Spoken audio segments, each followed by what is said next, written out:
And we continue at 1:05 in the afternoon on the John Phillips Show. Mr. Randy Wang's in New Mexico. Will writes in at johnnydontlikeshow@gmail.com. Rather than being able to build big box monstrosity apartments with SB 79 if a transit stop is within a half mile, the prerequisite should be that there needs to be an ER within crawling distance from the transit so you can drag yourself there after getting shot or scabbed.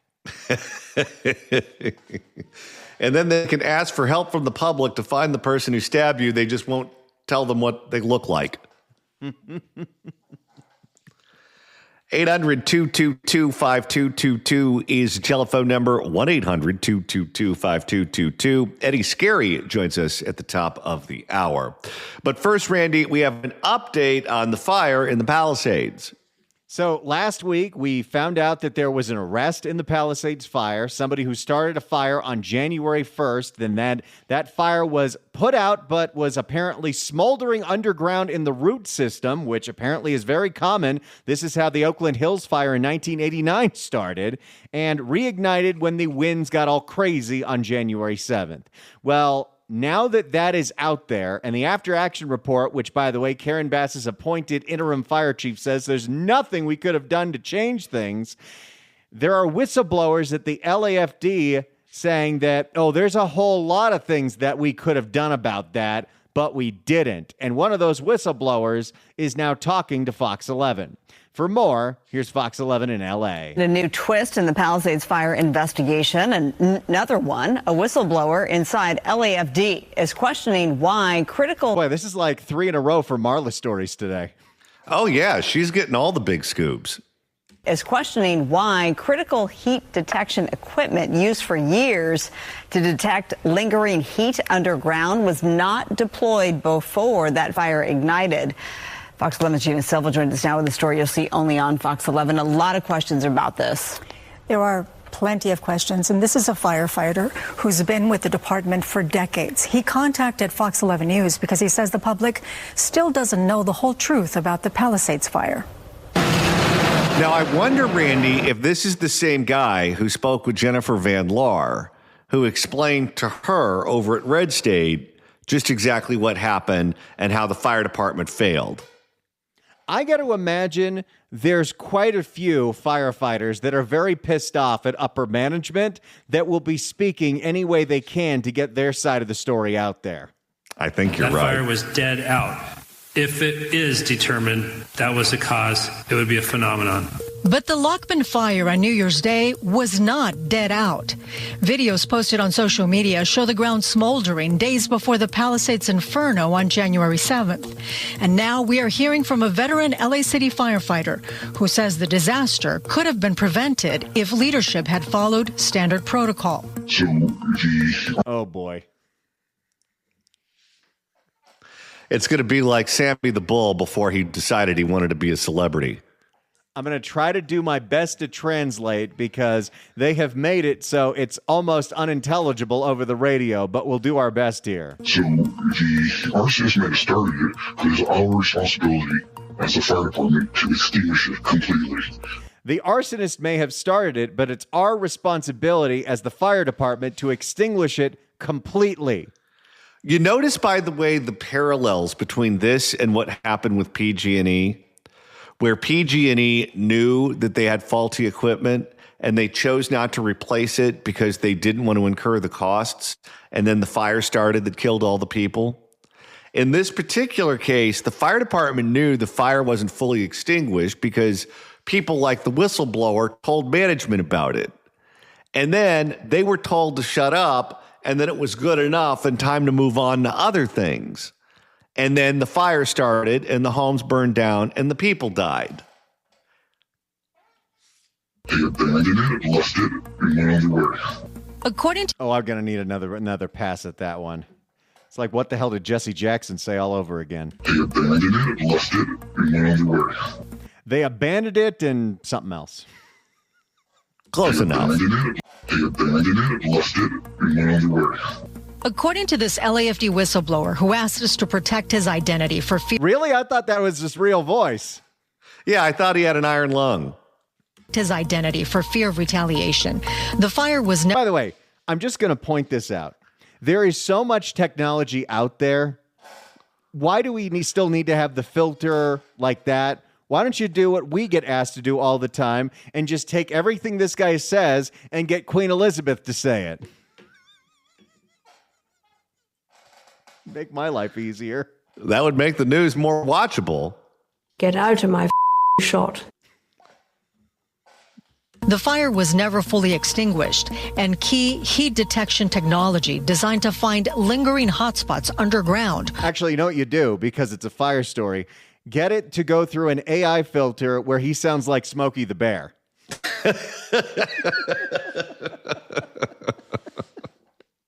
Was never deployed. The FLIR is a tool that we use to see hotspots that we cannot see visually during the daytime, especially when you have so much overgrowth.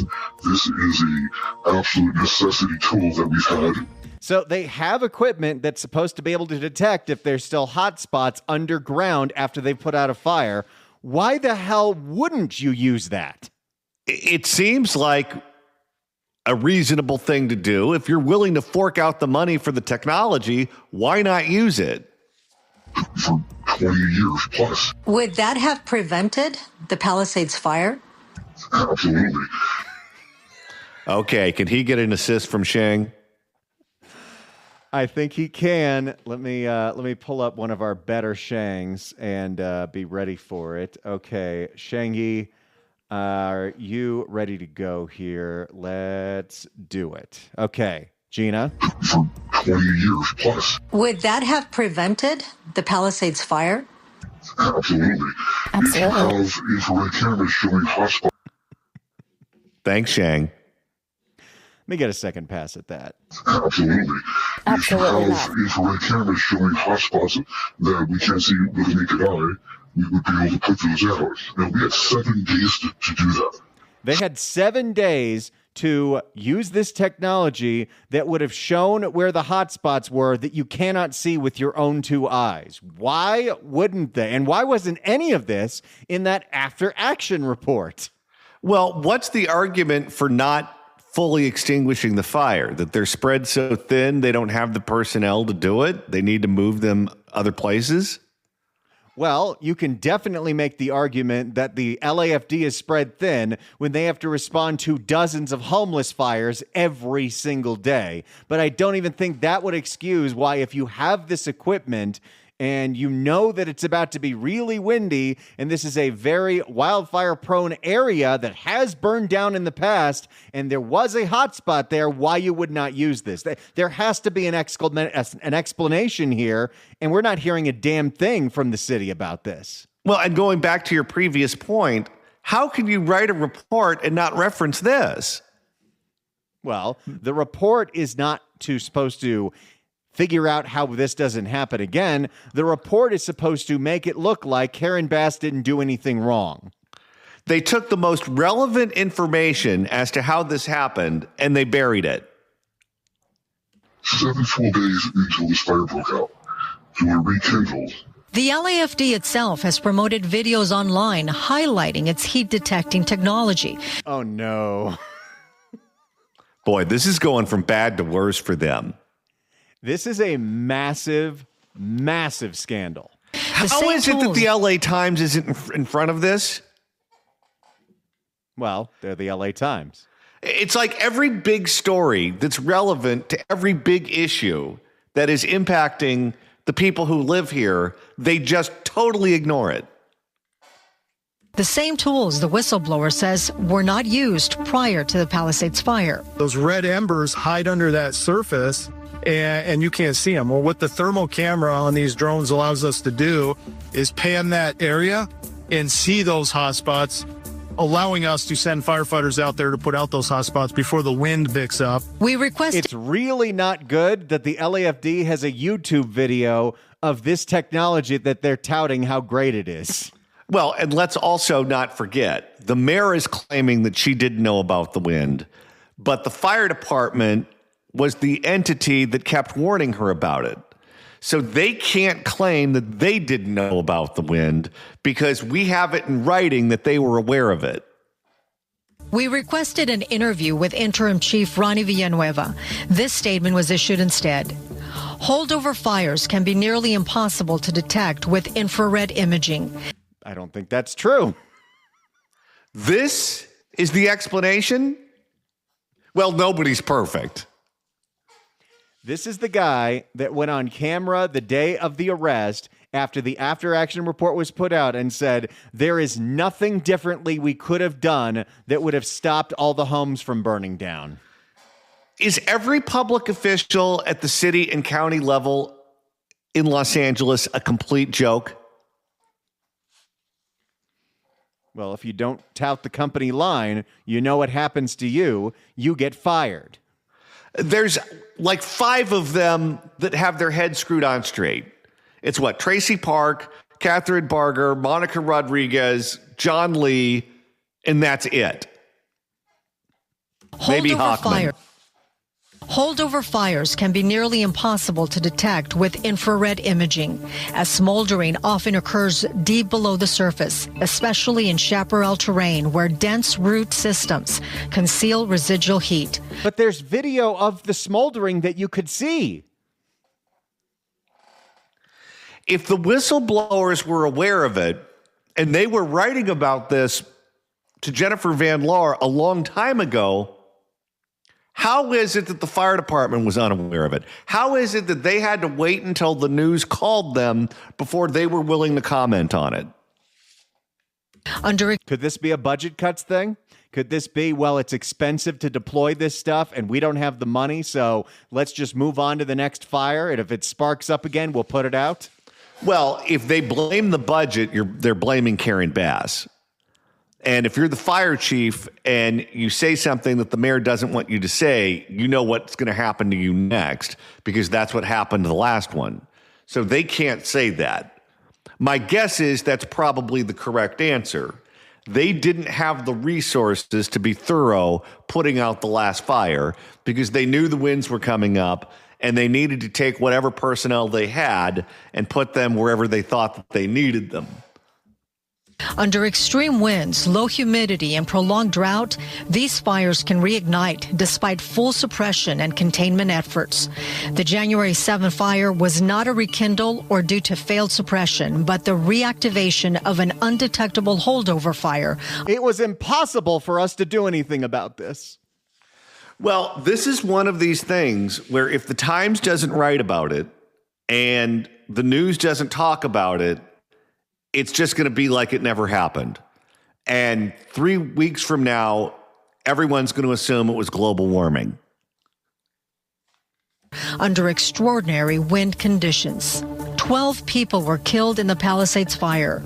Thousands of homes were destroyed, and losses are estimated at $25 billion. And then another $25 billion for the Eaton fire that was started by SoCal Edison. Thanks, Edison.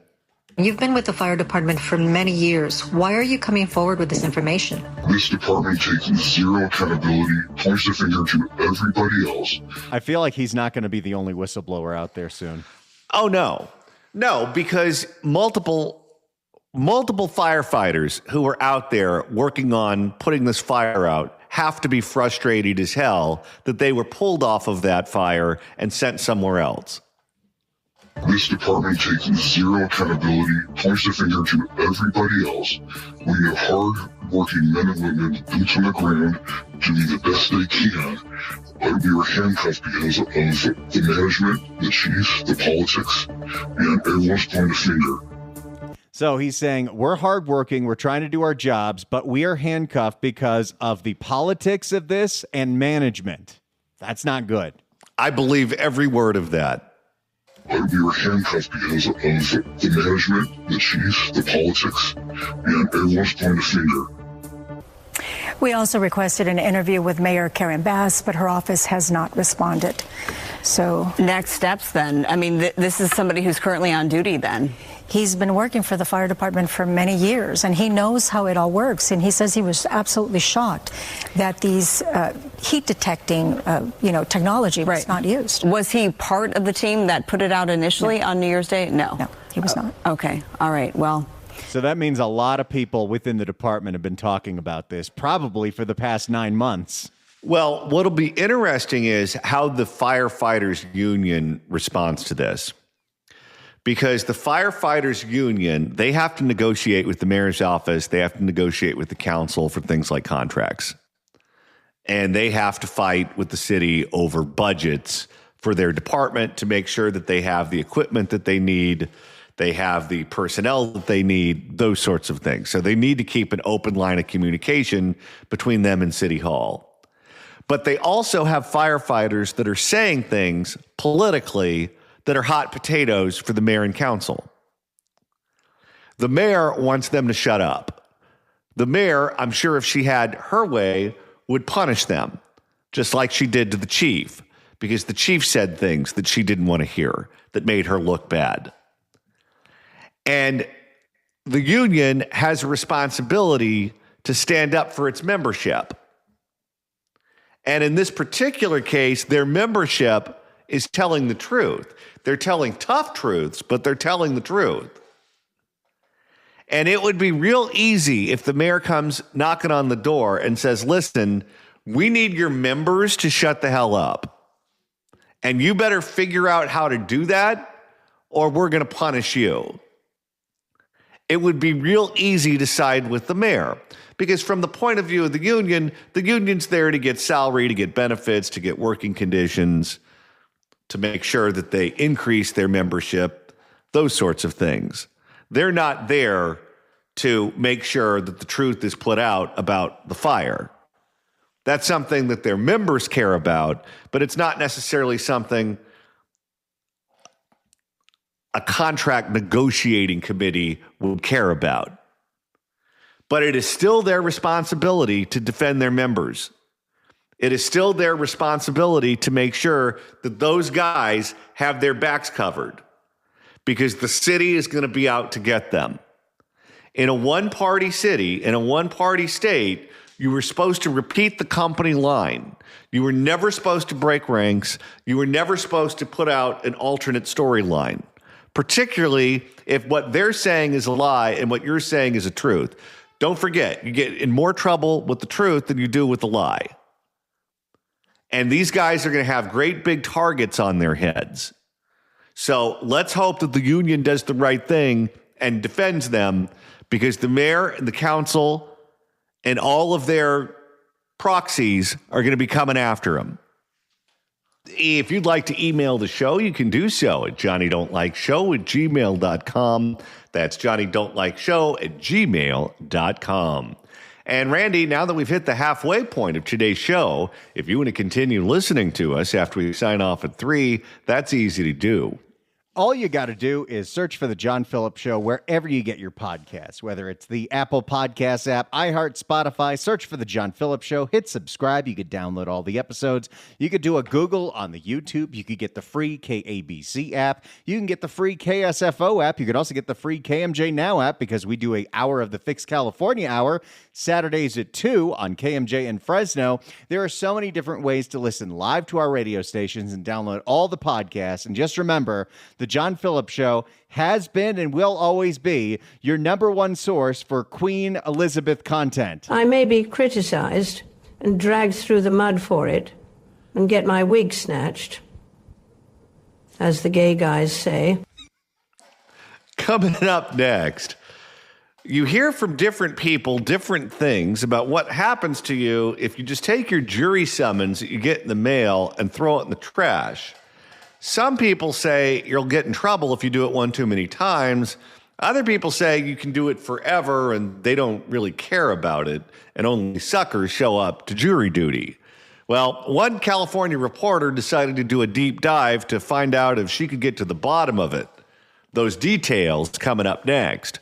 800-222-5222 is telephone number. 1-800-222-5222. Well, as you know, about once a year or so, I get called in for jury duty, and it is like clockwork. In Riverside County, they never give you a pass. I don't know if it's because you can get out of it if you're over the age of 70 and there's a lot of retirees. There's a lot of people out here who may or may not be citizens. And the result is John ends up going to jury duty all the time. Randy, it has been years and years and years since you've been called in for jury duty, but coming up in a couple of months, the bell tolls for thee. Yeah, they finally tracked me down in Los Angeles County. The thing is, if you move a bunch of times within 5 years, they have no idea where you are. But I finally got a jury summons, and I was supposed to go in July, but we all decided here that I had too many things to do at the radio station. So we're pushing it to the second week of December. Hopefully there won't be any crimes. And one of the emails that we get all the time whenever one of us is gone for jury duty is, why didn't you just throw it in the trash? They can't come after you. They don't have the resources to track you down. Just get rid of it and claim you never got it in the first place. What's the worst thing that could happen to you? That's the question that CBS California's investigative reporter, Julie Watts, Katie Porter's favorite reporter, get out of my shop, was asking. In all the different counties in California, what happens to you if you don't show up for jury duty? Here's that report. From, I would say KCAL, but now they're calling themselves CBS LA. Letter many Americans read. A jury duty summons that warns you to show up or face fines, even jail time. I just got mine in the mail. Oh, boy. I had to, you have to go online, you watch the video, you have to wait, put it in your calendar. You don't want to miss the call. Wow. I mean, it's, I've never gotten one here in Los Angeles. Many other states. Now it's coming your way. Oh, yeah. Great. Can't wait. And then the question is, are courts actually backing up those threats, though, right? They say you got to do all these steps. CBS California investigative reporter Julie Watts set out to learn what really happens if you dodge jury duty, and the answer may surprise you. When you got the jury summons, what were you thinking? Honestly, shucks. Mike Spratt. Shucks. Oh, I need that guy. Shucks. You could find 1,000,001 different ways to play that one. Shucks. Mike Spratt woke up before dawn. My wife has Parkinson's. She's home by herself. And for him, and that's Maria. Jury duty is more than an inconvenience. The best human being I know. Why'd you come? Why is it the people that have the most legitimate excuses to not go to jury duty are the ones that end up showing up? Why'd you come? Because it was my duty to show up. How many unemployed 30-year-olds are sitting in mom's basement that don't show up to jury duty? But the guy who's taking care of his Parkinson's wife has to just have her sit there while he goes and does a DUI case. I'll tell you, the last time I was actually on a jury, which was, I believe, last year, you should have heard the stories of the people who were there. One of the women who was there was a nurse who worked the overnight shift, and she was there at 8:30 in the morning for jury duty. Because it was my duty to show up. He also thought he had to. Required by law to respond to this notice. Required by law. When it comes to jury dodging, turns out those 3 words may not mean much. You don't say. Well, we don't enforce a whole lot of other laws in California. Why enforce this one? CBS News California analyzed state data from all 58 counties and found while most courts make threats, more than 1 in 4 admit they don't sanction for jury dodging, including San Benito and San Diego counties. The net effect? Millions of Californians failed to appear for a jury summons last year. 1 out of 4 people simply didn't show up. Come in and actually be a part of this process. Criminal defense attorney Alexandra Kazarian defends high-profile clients alongside Mark Garagos, including the Menendez brothers and the woman charged in Matthew Perry's death. I think it's a failure of the system. She says jury dodgers may be robbing people of a fair trial with a jury of their peers and thinks courts need to crack down. CBS News Why? Because it's not a fair trial if everyone who shows up for the jury duty was too stupid to not throw the letter away? Well, if the criminal defense attorney wants all the people who aren't going to go, that tells you how they think they're going to vote. CBS News California found while a handful of counties threaten max fines ranging from $40 to $2,000, only these 6 counties report that they may actually impose fines, including LA and San Bernardino. You need to focus resources on actually telling people, look, this is a huge deal, and start issuing failures to appear just like you do with traffic tickets. Do you think that the court... We don't go after people if they don't pay those. I can tell you this, and it may be true that it varies based on which county you're in, but this is not an old wives' tale. I was in the courtroom when the judge was issuing warrants for people who were supposed to be there who weren't. I saw it with my own eyes. Do you think that the court needs to do more to incentivize people to come so that folks can get a fair jury? You know, obviously, we're trying to balance this issue of not being too heavy-handed, but also making sure that people show up. LA Superior Court Jury Commissioner David Slayton told us they will. Oh, this jackass. You know who this guy is, Johnny? This is the guy that came up with the no bail schedule for LA County. Oh, great. He's a real winner. LA Superior Court Jury Commissioner David Slayton told us they will issue fines in some cases. But this year, we found 4 out of 5 jury duty dodgers in LA County faced no punishment at all. Instead, Slayton... Those are decent odds. I already filled out the form, though. I have to go. I have to call in December. We'll see if they actually need me. Now, wait a minute. I have a question about those stats. Is it 4 out of 5 people who never go? Or is it 4 out of 5 times you throw it out, you're going to be fine? Because that means at some point they're going to blow the whistle. Instead, Slayton says they're focused on outreach. We're working on right now a jury duty campaign to try to... Okay, this is the most LA County thing ever. Very California thing. We have a problem with people throwing away their jury summons. So the answer, of course, is PSAs. These people are never going to get it. Remind people of the importance of jury duty. So it's sort of trying to use the carrot more than the stick. But how much is that public service campaign going to cost? And then you have to really look into the wide, wide world of how much money we waste on bus bench campaigns, radio and TV campaigns, and the nonprofits that are cashing in on stupid messages that nobody pays attention to. Well, here's why that's not going to last in the long term. What you just described costs them money. If they were to just mail you a ticket like they do when you go through a red light and there's a camera there, where the ticket just comes in the mail, that's a revenue generating opportunity. And usually in California, they never pass up a revenue generating opportunity. Remember when the parking meters were just there to keep the churn so that local businesses could maximize the parking space. They could have more customers coming through, so more people go through the stores and more people spend money. And they didn't make it overly expensive, but they just made it so that they gave you a little nudge to move on after you'd been there a while. Now they look at it as an opportunity to ring the cash register.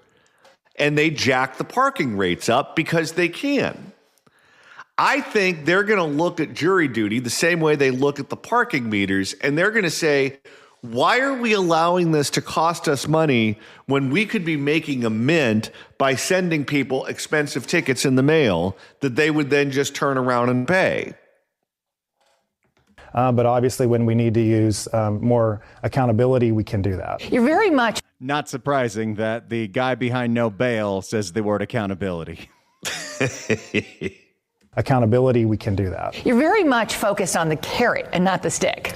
We are. We found a similar approach at the San Francisco Superior Court, where Jury Commissioner Jacqueline LaPrevitt says they don't fine at all. Well, surprisingly, it would actually be an astronomical cost. Instead... See, this is the other thing that they don't tell you. And one of the reasons why certain counties in California have decommissioned their red light camera programs. The cost to administer those fines greatly outweighs the fines that you collect. In San Francisco County, they did the math, and it would cost the county more money to fine people for not showing up for jury duty. But that can be fixed. They could find a way to streamline the process so it makes them money and not cost them money. And the moment they do that, they're going to treat you like you're Jack the Ripper if you don't show up. But John, this is local government. When do they streamline anything? I don't know. They figured out a way to gouge us at the parking meters. Well, surprisingly, it would actually be an astronomical cost. Instead, they pay the jurors who do show up. Your pilot program was so successful at not only getting people to show up, but getting a more diverse jury pool that the state then expanded it to other counties. It did. The San Francisco court. Hey, there's an idea. Let's pay the jurors and just get all the unemployed to show up every day. They do that in England. The San Francisco court ran a pilot program paying jurors $100 a day instead of the standard $15. They found. Just tell them that it's a movie set and they're an extra. They found the extra money removed barriers to serve, especially for low-income jurors, leading to a more diverse jury pool and increased participation among those who faced financial challenges. Do you think that the state would be better served if we could find the funding statewide to actually pay everyone across California $100 a day to serve? Hands down. But a few months ago, the governor pulled the funding. But I will say, the burden should not solely be on the state. While employers in California... Well, you're the one that wants to ruin their day by making them go do this. Well, they ruined my month. What was worse, the testimony or the Applebee's? I hated everything about that entire experience from beginning to end. It was such a nightmare month, too, because it was the same time we were launching our 1-hour show on KSFO before we went live. And so you had to do that all day. And then we had to pre-tape segments of the radio show every single night for weeks. Oh, yeah. But it's not just showing up and clocking in and hearing about a lawsuit. I had to hear about child rape for 8 hours a day in the most explicit terms. And then I had to come to a radio show at night. While employers in California are required to give you time off for jury duty, they don't have to pay you.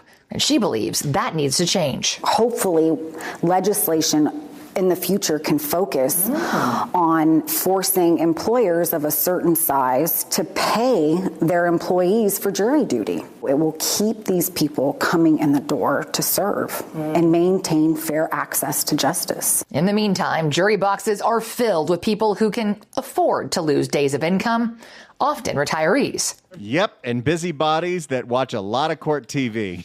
But that's not entirely true, because I don't think you have to go if you're over the age of 70, do you? You don't have to, but you can if you want to, because you have nothing else to do. Well, in my experience, those people got out of it. Now, again, my trial was the worst thing imaginable, so who would want to be part of that? But the elderly people use the age thing as their excuse to get out. Like Mike. And everybody's got their own feeling of civic responsibility, and I think that's probably declining. See, civic responsibility, I know, too. you Good have for to Mike. You have to want to do it, it sounds like, in some instances. And it does. It disrupts your life. It does. But I don't want to be fined. So you'll be there. You'll be in court. If they need me, I will be there. Okay. So there you go. Most places in California aren't really fining you if you don't show up for jury duty.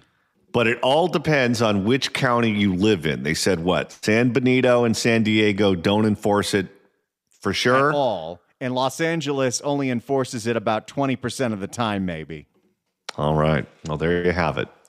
800-222-5222 is the telephone number. 1-800-222-5222. Eddie Scary joins us at the top of the hour. Let's go to Paul in San Francisco. Paul, hello.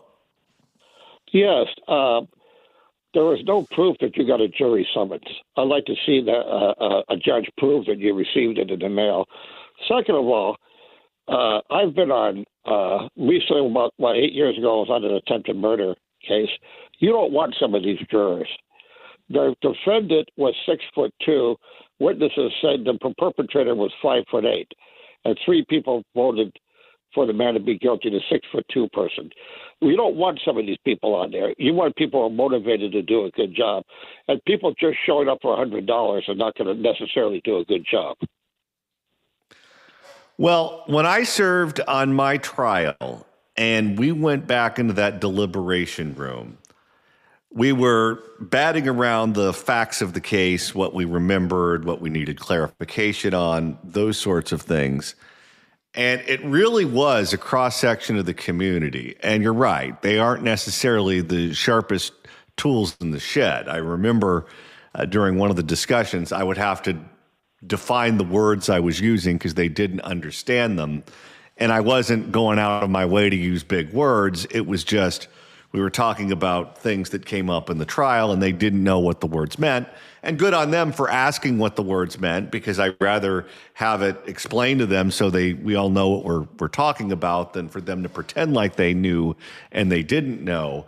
But yeah, I mean, it was a knife fight back there. It was not a pleasant experience in any way, shape, or form. And whether or not that process would have been made better if the people who were supposed to be there showed up, I don't know. It's just a bunch of people locked in a room. They're forced to go someplace they don't want to be at. And then you have your opinions, they have their opinions, and you disagree. And when you deal with irritated people who are all in disagreement with one another and no one can just walk out of the room and take a breather, it results in massive fights. And that's basically what happened when I was there. It was about as unpleasant as you can possibly get. And I understand why no one wants to show up. Now, if you're busy and you have kids and you have a job and you have all of these obligations, I understand why you don't want to be there, because you have more important things to do with your time. But even if you have nothing to do with your time, it's just not fun. And if you're dealing with a trial that deals with awful subject matter, you get PTSD at the end. Because when you watch the television shows about the awful, grisly crimes, they clean it up to a certain degree for public consumption. But when you're there, they don't clean anything up. In fact, they go for the shock factor and they beat it into your head over and over and over again because they're all trying to manipulate you. If I had it my way, I would never show up ever again. I hated it, and there was nothing I really learned from it that I find enriching. It was just a horrible experience, and I wish I had that time back. I understand why they have to do it, and I understand why it's better than the alternatives that exist in the world. But you're always going to have a hard time getting people to show up because it's like going to the dentist. Thank you for the call, sir. I appreciate it. Now, Randy, with that endorsement of jury duty service, how excited are you to go? I'll tell you, the one thing that I am excited about is at least this time they're making me go to the Van Nuys courthouse, which is very close to my house. So there is just a small part of me that wants to go just because that's an additional day I don't have to drive on the 405. But when I was first working at KABC, our Southern California station, and I was working on the morning show, that was the last time I got a jury summons, and they wanted me to show up in downtown LA at 8 a.m., and that sounded like hell. When I lived in Los Angeles County, that's where they called me, despite the fact that I live closer to any number of courthouses. And when you go to downtown LA, they make you park at Disney Concert Hall, and they make you walk through a gauntlet of homelessness to get to the courthouse. And then when it comes time for lunch, you have to walk through homeless encampment after homeless encampment after homeless encampment to get to the restaurants. Yeah, that doesn't sound fun. Have fun.